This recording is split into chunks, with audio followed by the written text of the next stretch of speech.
Hello, everybody. Thank you very much for coming today, taking time out of your Friday.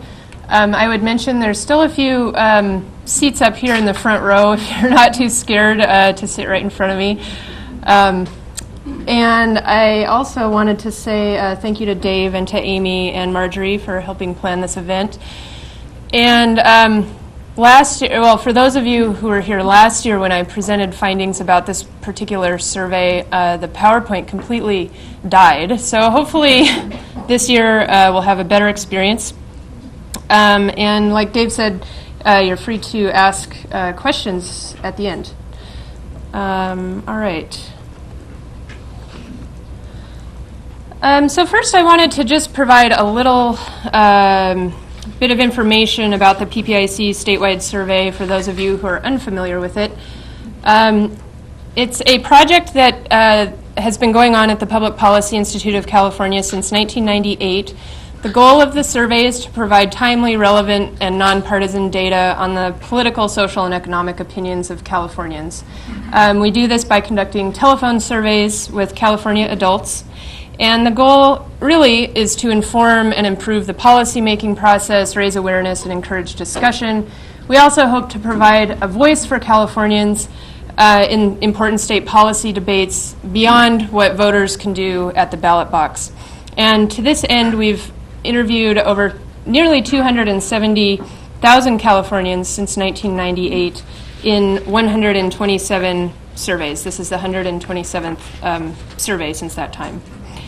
And I also just wanted to provide a little bit of background information about this particular survey on Californians and the environment. As Dave mentioned, it was conducted with funding from the Hewlett Foundation, for which we're very grateful. And this is the 12th annual survey on environmental issues that we've conducted since 2000. And this is really nice that we've been able to continue this series because we have a rich set of data and time trends dating back over the years. For this particular survey, each year when we conduct it, we really focus the survey in three areas: air pollution, global warming, and energy policy. And given that this is a presidential year, we also wanted to ask some questions about the presidential race and specifically how environmental issues play a role in that election. As far as just a few details about the methodology of the survey, as I mentioned, it's conducted by telephone on both landline phones and cell phones.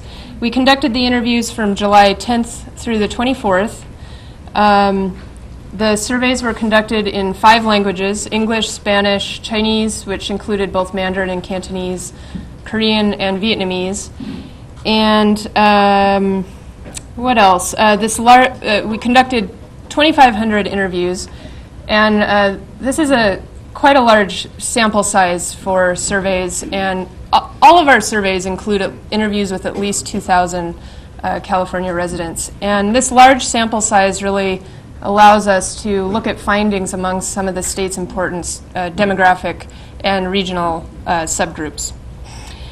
One other thing I'd like to mention is that within the overall sample, we look at people who we consider likely to vote based on their voter registration, their interest in politics, their past voting history. And I'll be mentioning likely voters specifically when it comes to the presidential election. And lastly, just a little bit of topical context. It's interesting this year that environmental issues have really not played a big role in the presidential campaigns. And at the same time, the state, and I know there's several of you here from the Air Resources Board and would know this better than I do, the state continues to pursue its goals when it comes to environmental issues. And one of those goals is the cap-and-trade system, which is really set to roll out this year. And we took sort of a closer look at that in this survey. Okay, so enough about all of that. I'll get on to the findings.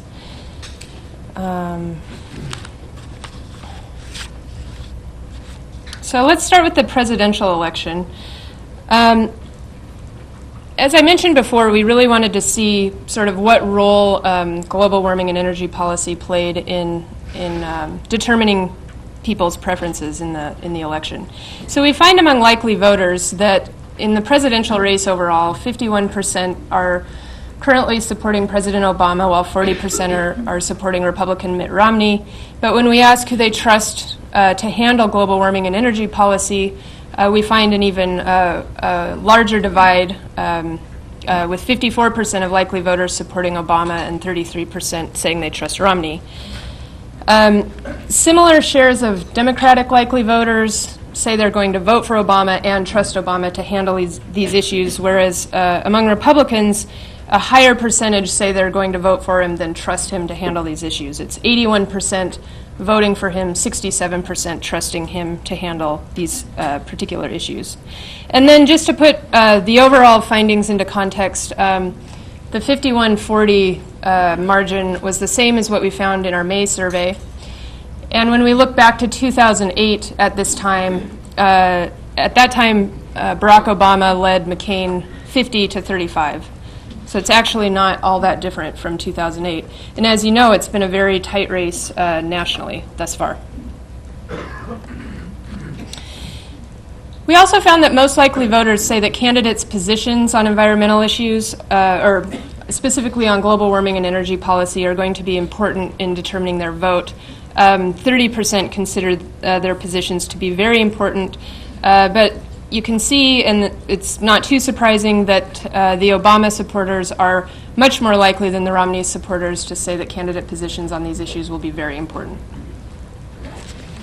And in a final question related to the election, we found that most of California's likely voters are following news about presidential candidates closely. We only find that 12% say that they're following the news right now not too closely or not at all closely. So it's becoming a more closely watched campaign. We also wanted to, in all of our surveys, we track approval ratings of our elected officials at the state level, and in many surveys throughout the year, we also track approval ratings of our federal elected officials. We find that a majority say they approve of the way President Obama is handling his job overall. Slightly fewer, 51%, say that they approve of the way he's handling environmental issues in the United States. But what's important about this finding is that the disapproval is the same for both questions. It's that more people are unsure of how the president's doing in regards to environmental issues. What won't surprise you is that Democrats and Republicans are sharply divided. They're almost a mirror image of each other, with 8 and 10 Democrats approving and 8 and 10 Republicans disapproving of President Obama overall, and about 3 and 4 Democrats approving on environmental issues, 3 and 4 Republicans disapproving. We find that Congress gets low approval ratings on both issues, and there's agreement across parties on Congress. At the state level, we find that Governor Brown's approval is at 42%, and 23% actually say they don't know how he's doing his job, or are unsure. They don't have an opinion right now about the way that he's handling his job, I should say.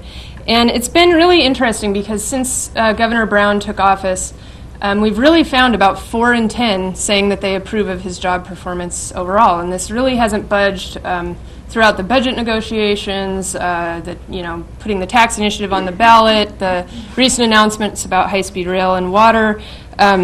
We're still finding the same thing.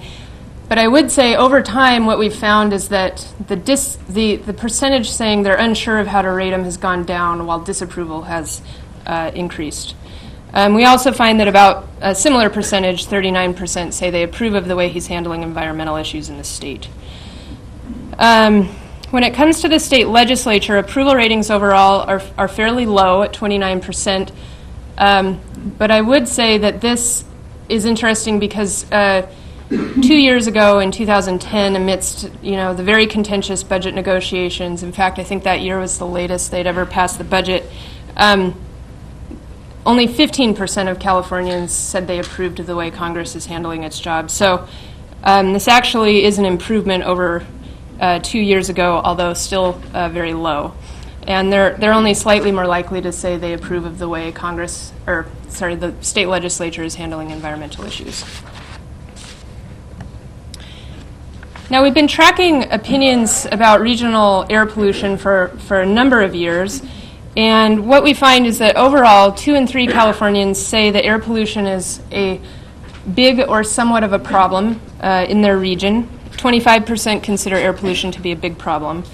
The residents in Los Angeles, the Central Valley, and the Inland Empire are the most likely to say that air pollution is a big problem compared to those in the San Francisco Bay Area and Orange and San Diego counties.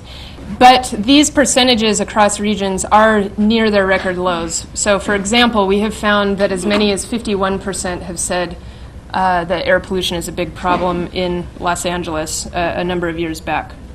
When we look at this question by racial and ethnic group, we also find that Latinos and African Americans are much more likely than Asians and whites to consider air pollution a big regional problem. We also find that half of Californians consider air pollution to be either a very serious or somewhat serious health threat to them and their immediate family.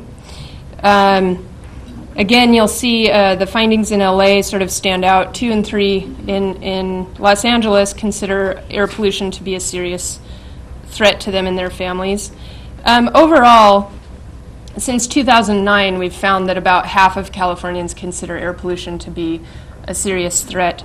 And in earlier years, it was actually slightly higher. About 6 in 10 held this view. And again, we find that Latinos and African Americans are more likely than others to consider air pollution to be a serious health threat. We also wanted to find out whether they think air pollution disproportionately impacts people in the low-income areas of their region. And we find Californians overall are sort of divided about this notion.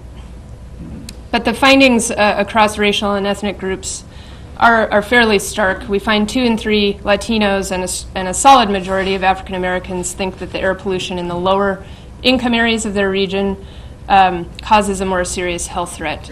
You can see that a majority of whites disagree with that statement.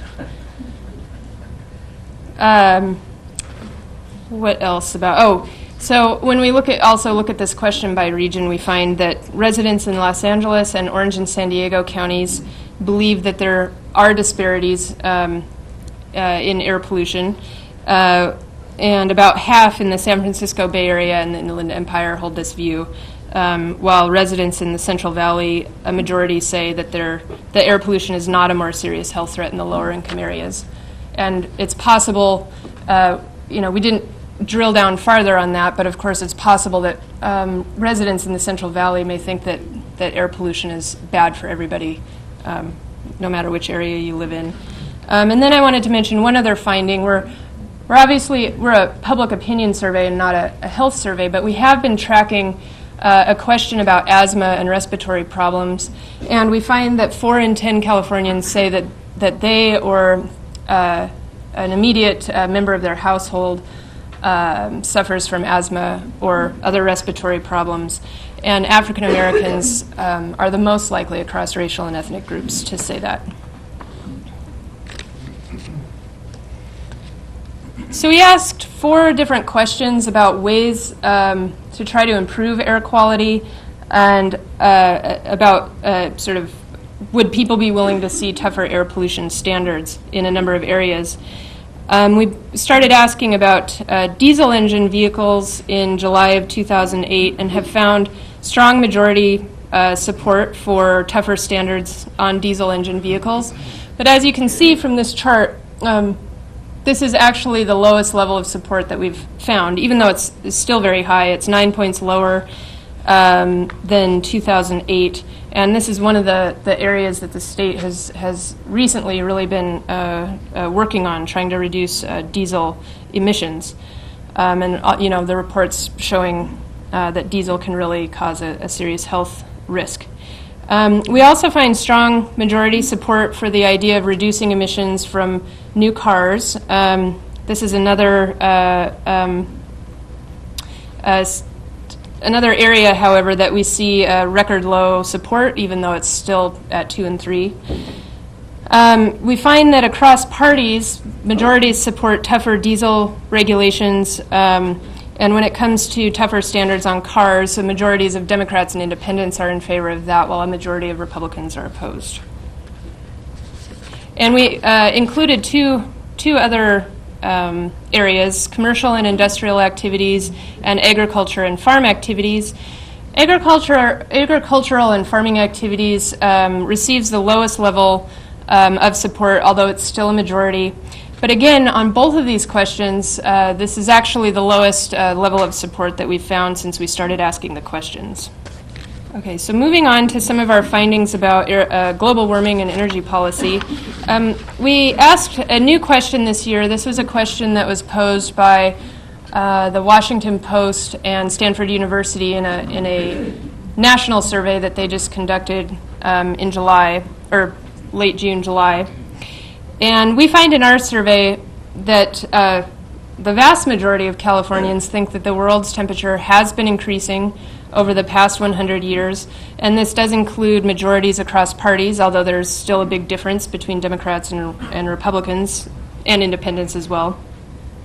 At the national level, in the Stanford Washington Post poll, they found 73% of adults nationwide believed that the temperature actually had been rising.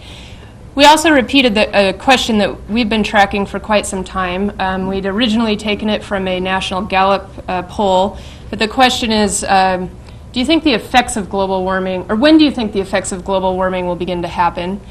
And we find that 6 in 10 in our survey say that the effects have already begun to happen, and another quarter think that they're going to happen at some point in the future, either within a few years, within their lifetime, or they will affect future generations.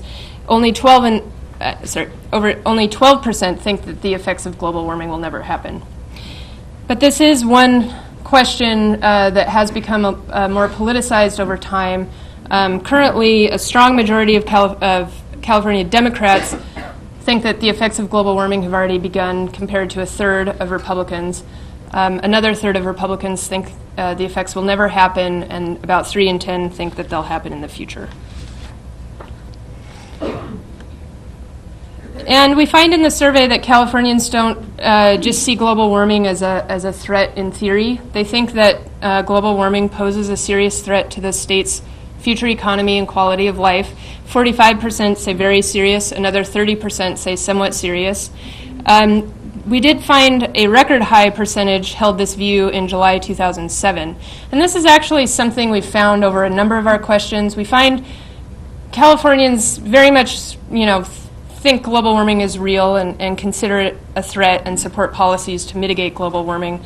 But some of those questions really peaked in 2007, which is just after the state had passed AB 32, and it was just before the economy really tanked.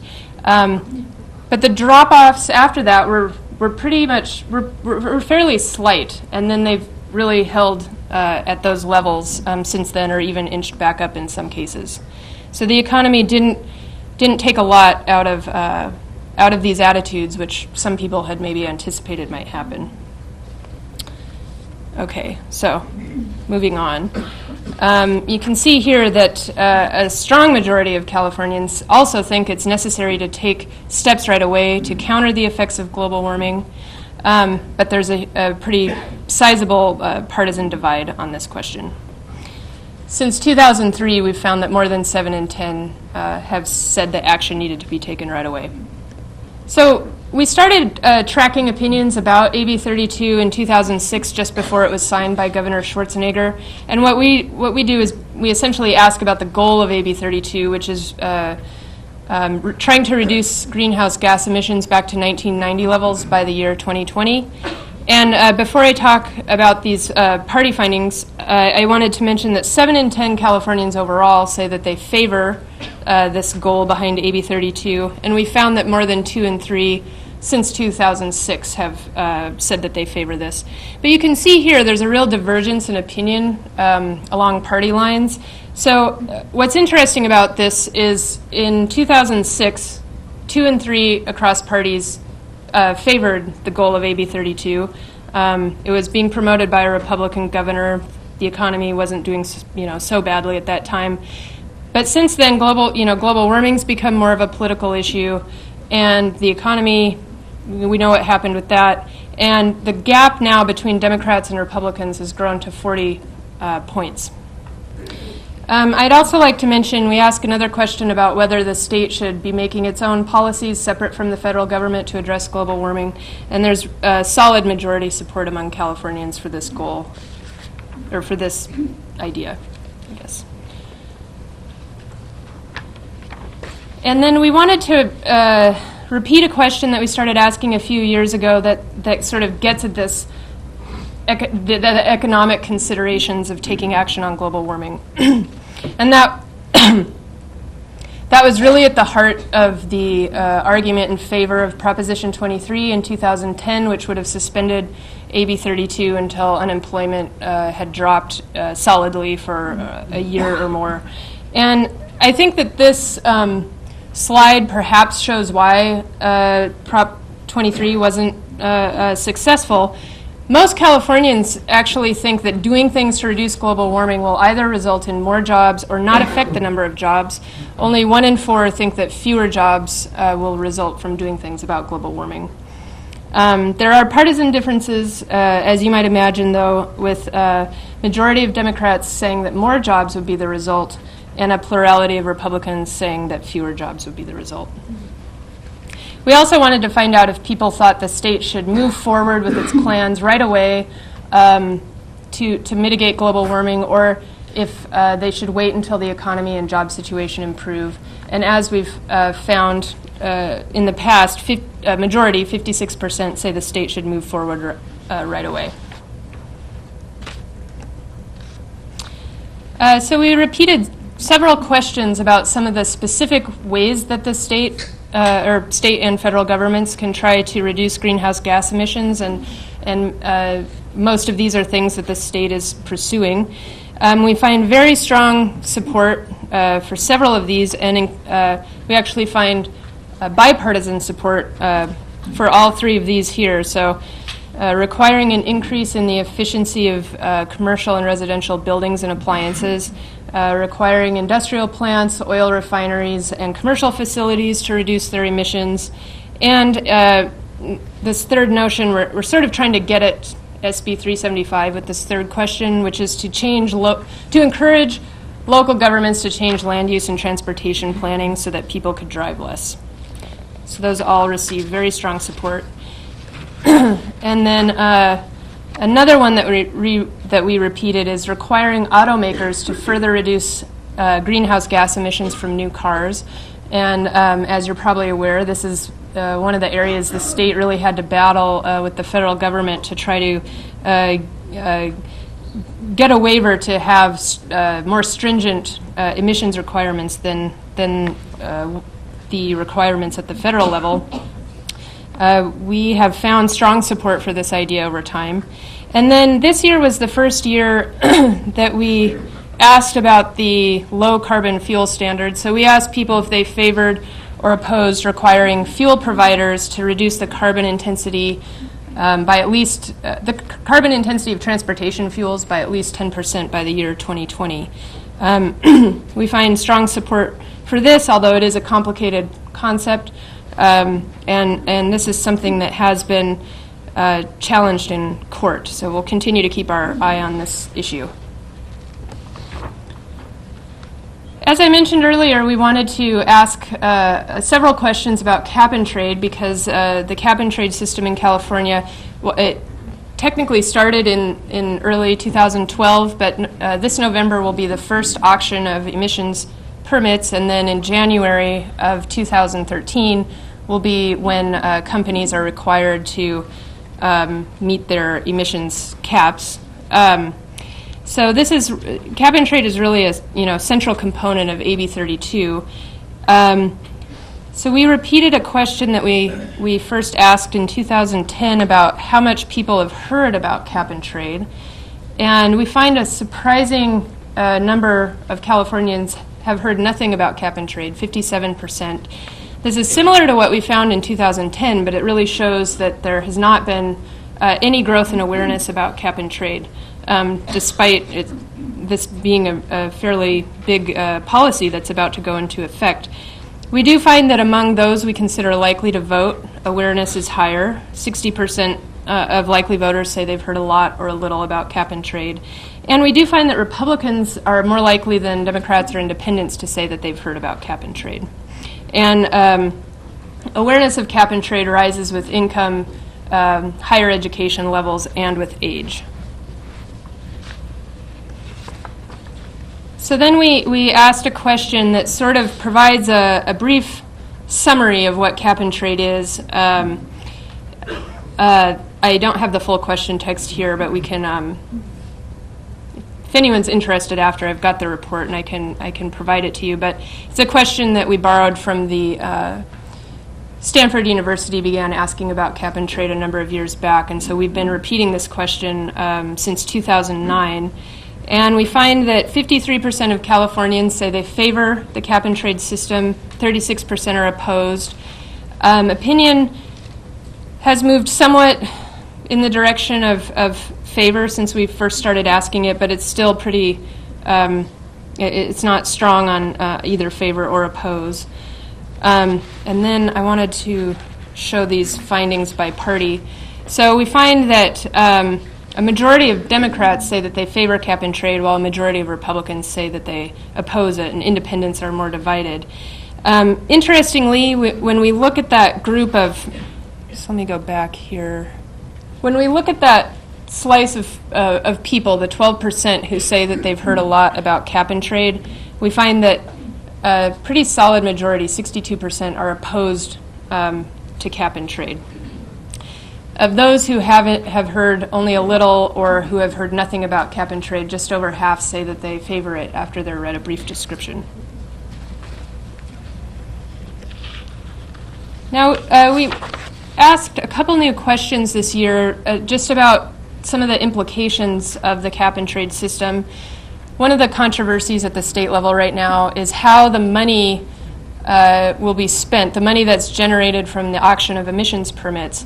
We wanted to just find out, well, do people have confidence in the state government to spend this money wisely? And I think the governor's budget proposal had said that it's estimated that the cap and trade system will generate about $1 billion in the first year and more revenues in future years. We find a strong majority of Californians lack trust in the state government to spend this money wisely. And more than majorities across parties and more than and 2 and 3 likely voters lack confidence. Another issue related to cap and trade is whether the companies that are based in lower income areas will buy permits to continue releasing emissions rather than actually reducing the emissions that they put out. Again, this is another complex matter, a complicated issue. We attempted to put it into a question, and we found that Californians are somewhat divided on this issue about whether the health threat from companies doing this will be more serious in lower income areas than other areas of the region. But we do find that when we look at this issue across racial and ethnic groups, we find that Latinos and African Americans are more likely than Asians and whites to say that there will be a disparity. In fact, a majority of whites don't think there will be a disparity. And okay. So the general perception among Californians is that each level of government could be doing more about global warming. We find that 55% say the federal government is not doing enough, although this is lower than what we found in 2008 before President Obama took office. At that time, 66% said the federal government was not doing enough. At the state and local level, we find about half say that those governments are not doing enough to address global warming. About a third say they're doing just enough, and then between 12 and 15% say that each is doing more than enough. Across parties, Democrats are the most likely to believe that each level of government is not doing enough, and they're especially likely to hold that view of federal government. Now, we did want to repeat some of our questions about energy policy, and The question about building more nuclear power plants in California has probably shown the most fluctuation in opinions over time of all our energy questions. We found when we first started asking it that a majority of Californians were opposed to the idea. They started to warm up to it, and then the crisis happened in Japan, and we saw a sharp drop in support for building more nuclear plants last year, and those opinions held again this year. One of the things we like to do with our survey is see what's being asked in national surveys so we can compare Californians to adults nationwide. And the Pew Research Center asks a number of similar questions about energy policy in their surveys. And in their most recent survey that addressed energy in March, they asked a question. It wasn't about building more nuclear plants, but it was about the idea of increasing the use of nuclear power. And they found that adults nationwide were divided on the issue, 44% in favor, 49% opposed. So Californians remain more opposed to the idea than adults nationwide. We also wanted to ask about the state policy that was signed by Governor Brown last year about requiring a third of the state's electricity to come from renewable sources such as solar and wind by the year 2020. We find strong support for that idea, but the support drops pretty significantly if it means an actual increase in their own electricity bill. So it goes from 77% down to 44%. And you see a similar trend across groups. There are a few groups that a majority remain in support of the idea, even if it increases their bill. This includes Democrats at 59%, those who consider themselves politically liberal, college graduates, younger Californians age 18 to 34, and residents of the San Francisco Bay Area. These probably don't surprise you all that much. One interesting finding, I wanted to look at this question by income, given that it's discussing people's utility bills, and we find that support overall for the concept of this policy is highest among lower income Californians, but when we say, do you still favor it if it means an increase in your bill, support drops in half. We do ask another question about renewable energy, which is whether the federal government should increase its funding for the development of wind, solar, and hydrogen power, and we find very strong support for that, as we have in the past. Another question is more related to, sort of the traditional. We have a couple questions more related to traditional fossil fuels. The first is just requiring automakers to significantly improve the fuel efficiency of cars sold in this country. Strong support for this, including bipartisan support. This is, as you know, President Obama reached an agreement last summer to increase fuel economy by the year 2025 to 54.5 miles per gallon. We find really across all the regions and the demographic groups in our survey, more than 3 in 4 favor this idea. Another question we've been tracking for some time is whether residents favor or oppose allowing more oil drilling off the California coast, specifically in California. And this question really showed some division among Californians. Opposition in the first few years, tepid support for a couple of years, and then when we asked it right after the BP oil spill in the Gulf of Mexico, we found a spike in opposition, and then the following year divided again. So, and that's what we found again this year. So it's either short memories or concerns about gas prices, or it's one of those issues that really seems to divide people, and not surprising, the voters along party lines are highly divided. Now, this was the first year that we asked about hydraulic fracturing or fracking, which actually is occurring in California. And this actually sort of surprised me that more people said that they had heard a lot or a little about fracking than said they'd heard about cap and trade. I guess it's been, a bit more in the national news than cap and trade. But in any case, we find a majority say that they've heard a lot or a little about fracking. This was a question we took from the Pew Research Center's survey from March. And in their survey, they found that 63% had actually heard a lot or a little about fracking. So then we wanted to find out, well, do they actually support fracking in California?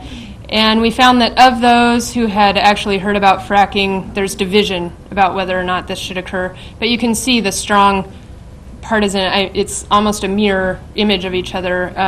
2 and 3 Democrats opposed, 2 and 3 Republicans in favor. So the survey this year really found that President Obama is trusted over Mitt Romney to handle environmental issues. Air pollution, we again find that residents in Los Angeles find that it's a bigger health threat. Californians are pretty convinced that global warming is already happening and that steps should be taken right away to deal with it. We continue to find strong support for AB 32, but there is a continuing sizable partisan gap there. And strong support for policies to reduce emissions, except on cap and trade, which is the big one set to roll out this year. And as we just saw, strong support for renewables, but not if it meant a higher bill. And mixed views about fracking. We really hope to continue tracking opinions about fracking, especially because in the state, it's an issue that's not really regulated at this point, and there's a lot of discussion about whether and how it should be expanded and regulated. So thank you very much.